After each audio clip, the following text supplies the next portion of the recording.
Hi, everyone. I've taken about a week off to let people get caught up on some of the videos, and they have, and that's been a great thing.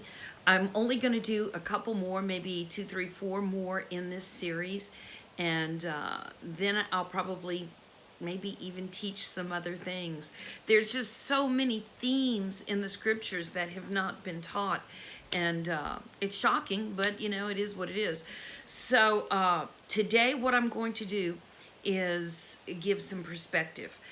So this really comes into the category of take it or leave it. You are not bound to think like I think at all. As a matter of fact, in everything other than the clearly written scriptures, I'm asking you, as a matter of perspective, to first and foremost keep a very open mind. And one of the problems we see in people who teach the end times or people who've studied the end times is when you put the effort into it and you're trying to make all those puzzle pieces fit, which is never easy, and you feel like you've got it down. I'll tell you, people will fight to the death over the silliest interpretation of scripture. We just don't have to do that. We don't have to act that way, and we don't have to be that way in our own heart and mind. We want to look at the clearly written scriptures and pray about those and let the Lord sort of witness that to our spirit. Hold on to the clearly written things, just like we spoke about at the beginning, and then you build around that. But when it gets to subjects like who are the 10 nations and who are the 10 horns and who are the 3 nations and this and that, we don't have to, we don't have to drive a stake down in the ground and say it's this, and then we fight other. We don't need any of that. We don't need any of that. In Daniel and in other places, it makes it clear that God has not given all the light that he's going to give. He's going to release more. There's several places he says, seal this up until the time of the end. Well, what that means is at a certain point, it's going to be unsealed and more light's going to come. So more light has been coming in the last 10 years, and people have really been able to pull together a much more reasonable presentation of the end times. Again, a lot of things that we've heard in the past have just been the slightest sliver of truth. Like Jesus is going to return, his foot's going to touch the Mount of Olives, and it's going to split, and then something's going to happen. Well, there's plenty of scripture that covers that subject. It's just people didn't put it together. So there's going to be 2 or 3 issues I want to address now. I'll probably address at least 2 or 3 more in another video. And then I'm going to turn you guys over to some other end times teachers that I really have studied, I really, really trust. I'm going to tell you who they are. And if you want to go deeper in this, they're a great resource. I wish someone would have done that for me, because I had to hammer it out. All right, so there are a couple of subjects that I did not do a teaching on and did not give a lot of attention to, and I want to address that. One of them is the issue of Mystery Babylon. It starts in Revelation 17, and some people call it Mystery Babylon. Some people call it the Harlot Babylon. Some people call it the Harlot Church. Some people call it the Great Harlot. And there are many, many different ideas on what all that is. Some people think that Babylon, which is in Iraq, it's actually sort of in North Iraq and Kurdistan, that Babylon, let me say this before I say that. Do you realize that like that whole northern Iraq area is where the Tigris and the Euphrates River are? It is the cradle of civilization. It's a very, very, very important piece of territory. And the fact that there's tremendous battles that go on there, it's no accident, okay? So Babylon is in that area up in the northern part of Iraq. And it's not much now. There are some people who believe that Babylon itself is going to be re-energized and become a big city. It's going to become a big hub of industry and technology. And so Babylon itself is going to be revived, and it will be Mystery Babylon, the harlot Babylon. There are people who think that the United States is the harlot Babylon, that we are the ones who've had all of the industry and all the commerce and all the ships coming and going, and the whole world has benefited from our everything we've produced, and that we have been unfaithful to God, and America is the harlot Babylon. There are people who think that the harlot Babylon is strictly like the harlot church, and that the harlot church are those that are the apostate ones who still stay in a form of religion, but they're really disconnected from holiness. Let me help myself here. There you go. Might be easier on you. So then the other would be that Babylon is just could be any number of world systems of commerce, religion, all sorts of things involved. So what I'm saying is this: there's a lot of thought out there. You can kind of Google it, study it for yourself. But again, base everything primarily on what the scriptures say, not on people's ideas, because it's just like being in a jury trial. You can hear one side and you're like, wow, that's it. And then you hear another side and you're like, oh, maybe this is it. So what I'm trying to express is we don't absolutely have to know that at this point.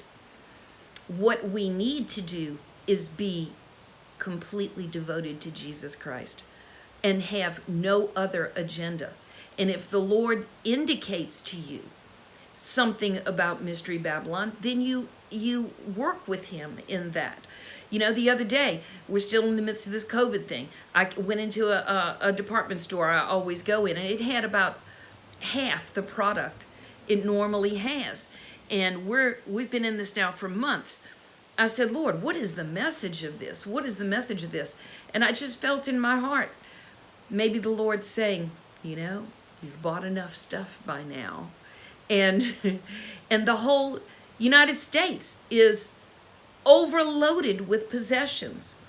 Maybe he's going to indicate to us that it's time to start to withdraw, you know, not completely, but all the excess that we live in, and we do live in excess. So I don't really have an opinion on which of those descriptions the harlot Babylon is.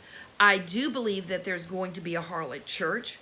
I do believe that there are harlot economic systems. I do believe that America has bought into that, whether we are the great harlot or not. I do believe that we're going to come under correction for many things, including our excess. And, you know, I'm not so big on it becoming the city of Babylon again, rising up. I'm not so big on that. But who knows? You know, if they strike oil, we just don't know. It's the Middle East. So that's what I'm asking, is that we would keep an open mind and we could study these things. And when it's time for us to know, the Lord will let us know, especially if we are sincere in our heart. Now, let me take a sip. It's only like 100% humidity in Mississippi. And yes, it's sweet tea. Speaking of excess, got to use that stemware. It's sitting on the shelf. All right, here we go. Next one is about the Antichrist. People want to say, well, the Antichrist is this, the Antichrist is that, and everybody's got an idea, you know, who's in the end time circles. There are some wise people who try not to say, and people have also, I've heard the craziest things. I mean, I've just heard the craziest things of who people think are the Antichrist. But when the Antichrist shows up on the scene, as I delineated earlier in the teachings, there are clear signs that will let us know who he is. He's going to have a fierce countenance. He's going to be taking over countries, literally countries, by skill and intrigue. He's going to kind of rise out of nowhere. He's going to have this 10-nation consortium that comes together. They're on some level either going to enter into a covenant with Israel, or they're going to honor a covenant that exists with Israel, and he's going to betray them. He will be on the scene when Israel reinstitutes its sacrifices. So the temple will have to have been rebuilt, and he will allow them. He'll have some say so. Look for that guy. Who's got the say so in allowing Israel to offer their original sacrifices?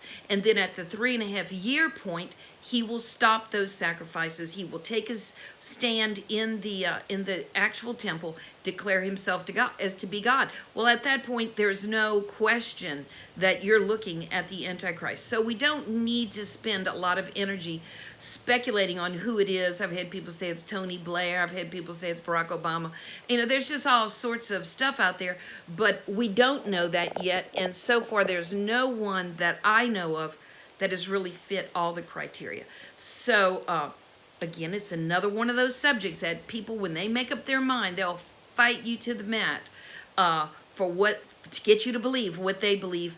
It's just not necessary. So please keep an open mind about those type of things. When it's time, if you're really following the Lord, believe me, he's going to let you know. I want to say this. This is very interesting. I don't know if you have seen what's called deep fakes, deep Fakes, but it's this technology that is alive and working right now, where they can take anyone's picture and make that picture look 100% realistic, doing or saying anything. Like they could take this image of me and have me on video saying the most extraordinary, ridiculous, or heinous things. And to look at the video, you would swear. Karen did that. And so this is something that's out there right now. And I'm going to ask you to Google that and look at that, because undoubtedly it's going to be used to bring deception. Jesus continually says, do not be deceived. So I want us to be people who can offer the benefit of the doubt on things. When we hear this person did this person did that, said this, said that, it's coming to the time where just a video of that is not going to be proof enough, because they can counterfeit anything now. And to the degree that I saw yesterday something on a science show that was in no shape or form in the context of Bible, but there was the issue was how we can see images reflected against darkness.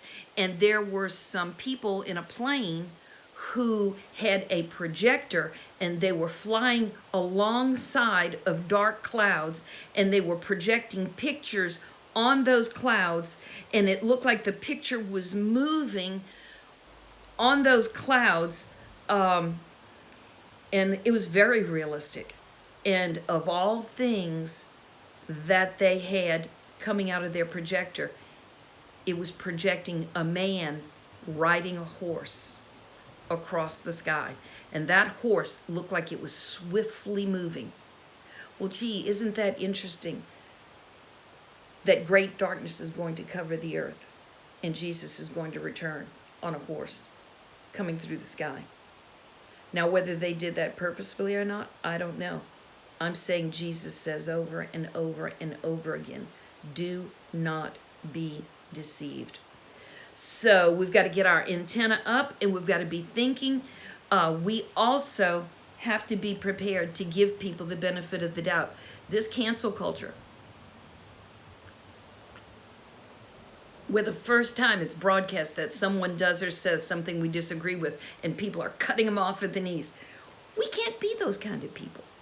We cannot be those kind of people. The earth is losing the beauty of the benefit of the doubt. The description of 1 Corinthians 13 of love. Love trusts all things, believes all things. We are diametrically on the other side of that.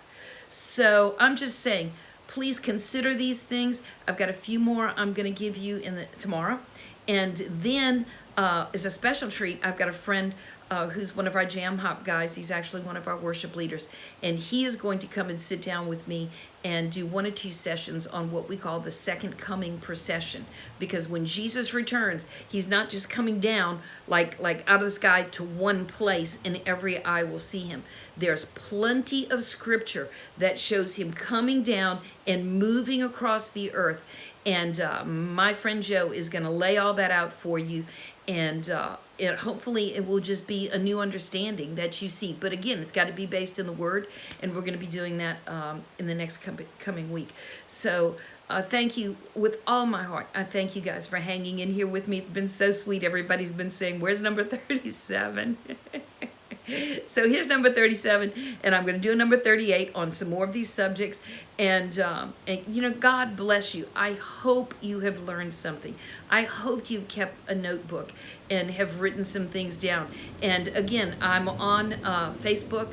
It's Karen Hardiman Holt, and you can message me with any questions that many of you already have. And I've just loved being here and doing this with you all. So thank you. Talk to you soon.